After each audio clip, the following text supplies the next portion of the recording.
Donc le match entre Ishkar et Q2, c'est les cochons qui vont jouer en premier. Donc il y a les Razorbacks qui avancent, les trois Razorbacks, les Pharaons Brigands qui les suivent, on fait une ligne de tir, les deux Gunbor qui avancent aussi, donc là on a quand même 5 grosses armes bien pointées sur la ligne troll, Arcadius qui avance après avoir distribué ses sorts de soutien, les trois Warhog, 3 grosses bêtes qui font la deuxième ligne, Gudrun qui prend l'aile droite et Saxonoric qui prend l'aile gauche. Autour des trolls, donc les pigs avancent et s'enterrent. Grissel se rapproche des scouts. Elle va donner l'animus du Winter Troll qui s'appelle Freeze et non pas Chill à un scout. Ça gênera ceux qui les contrechargeront. Elle leur donne également Oufit pour leur permettre de se redéplacer. Les Krill Warriors avancent, c'est leur job d'occuper le terrain. Les deux bis légères, puisqu'il n'y a que deux bis légères dans cette liste, se rapprochent de leur caster de Grissel. On a le Felcaller qui se rapproche des unités qu'il va devoir soutenir, le Chronicler également. Les scouts font un assaut sur Saxonoric. Ils vont tâcher de lui tirer dessus, mais sans trop d'effet. Les Fenblade continuent d'occuper le terrain à gauche des Krill Warriors. Les Scattergunners qui sont la deuxième vague suivent. On a ensuite le mouvement de Oufit des scouts, donc c'est un mouvement qui ne craint pas les free strike. Les scouts se positionnent, celui qui a freeze se met un petit peu au milieu pour que tous les gens qui vont venir se rapprocher d'eux ensuite soient gênés, soient rendus stationnaires. Voilà, donc fin du mouvement des scouts, et c'est au tour des cochons de nouveau. Donc les cochons Saxon qui commencent par se débarrasser d'un scout sur le côté. On a ensuite les Razorbacks qui tirent, donc qui tuent un Krill Warrior, qui tue un autre Krill Warrior. Le dernier rate, et il reçoit Counter Blast, ce qui lui permettra de tirer, de tirer pendant le tour adverse. Donc là, on a une déviation heureuse et un jet de dégâts monumental qui fait quelques petits points de dégâts au Winter Troll, et Grissel prend également un point de dégâts.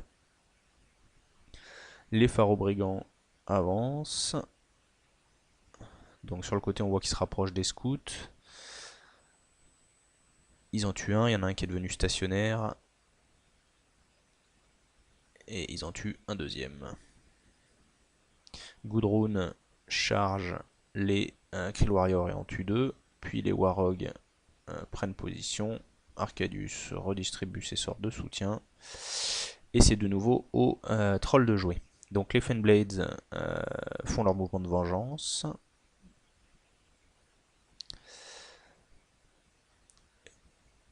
Les Burrowers vont popper. Voilà, les Burrowers pop. On a ensuite Grissel qui avance, qui va fitter. Donc ça donne tous ses champs aux troupes dans sa zone de contrôle. Le Felcaller avance, il va booster, j'imagine, la mat des Burrowers. Le Slag avance, il tire sur Gudrun, et jet de dégâts énorme qui fait que Gudrun est KO. Les Fenblade utilisent leur mini-fit, puis chargent d'une manière générale la première ligne des cochons.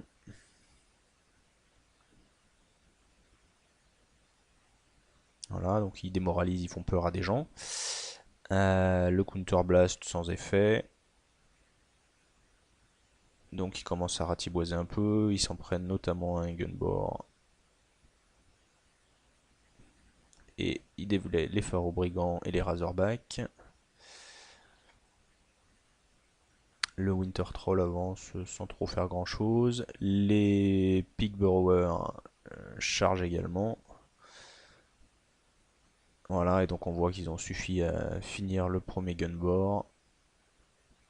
Le Razorback qui était sur le côté. Les Krill Warriors avancent. Ils occupent le terrain, donc ils dépassent l'objectif. Donc on voit bien que ça va être assez compliqué pour venir prendre l'objectif pour les cochons. Et un groupe assassine Gudrun qui était KO. Les Scattergunners suivent, c'est la deuxième ligne, ils vont être prêts à intervenir. Bon, leurs sprays n'auront plus tellement de troupes sur qui taper, mais ils sont toujours là. Le chronicleur donne une bénédiction au Krill Warrior. J'imagine si tu me tapes, t'es KO. Les scouts vont s'en prendre à Saxonoric et vont enfin le tuer. Et on a ensuite mouvement général, puisque grâce au fit, tout le monde a au fit. Donc tout le monde va bouger en ignorant les free strike. Donc on voit les Pig Burrowers qui engluent les bêtes du haut.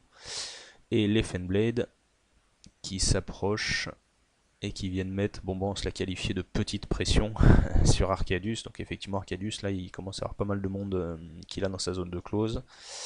Il va falloir se sauver les miches. Les scouts, voilà, avancent aussi. Les Krill Warriors continuent à avancer, ça met une grosse pression générale. Effectivement, là on voit quand même que les trolls ils ont complètement dépassé leur zone et on voit pas bien comment les cochons pourraient venir jusque là. Allez, on passe au tour cochon. Donc là, le principe ça va être de faire du ménage. Donc on utilise un peu toutes les ressources qu'on a. Là on va avoir un trample sur le côté droit qui permet d'éliminer quelques burrowers, de taper sur des Krill Warriors. Ensuite l'unité qui était près d'Arcadius qui vient à sa rescousse, qui se fait deux Fenblades. Les Warhog qui donnent tout ce qu'ils ont pour libérer, enlever de la troupe. Donc ils en enlèvent quand même pas mal au final. Arcadius lui-même se met au charbon, il va tuer deux Fen. Ça permet à ces Warhog de se redéplacer, de taper manifestement. Je connais pas ces règles en détail d'Arcadius. Donc tour suivant des trolls, les Fein avancent. Donc ça va être la vengeance des Fein. Ils ont avancé. Ils libèrent, voilà, donc toujours avec leur vengeance, ils libèrent quelques piétons qui gênaient. Donc leur mouvement, ils avancent sans prendre de free strike pour mettre Arcadius dans leur zone de close. Voilà, donc là il y a du placement au poil de pixel près. Voilà, les Fen qui avancent. Ils tapent, mais manifestement sans trop d'effet. On a ensuite le Felcaller qui a dû donner un plus 2 en maths au Krill Warrior. Donc les Krill Warriors se déplacent et on voit un Caber Thrower qui avance jusqu'à Arcadius. Voilà, donc les autres Krill Warriors se placent. Et là on a le Caber Thrower qui slam Arcadius dans le cochon qui était derrière lui en lui faisant des gros jets de dégâts. On voit qu'il reste plus que 2 cases Arcadius sur le côté gauche. Donc il a préféré encaisser. On a Grissel qui avance, qui va lui lancer un sort, qui va transférer, qui va lui mettre un coup de spray, qui va transférer également. Il a plus de furie. Les Scattergunners qui sont la fameuse deuxième ligne et donc qui ont le droit de tirer à travers leurs potes sans les blesser grâce à l'UA. Shoot Arcadius qui est au sol et ça suffit à le tuer. Voilà, on voit que le Winter Troll est très content. Victoire des trolls au Kill the Caster.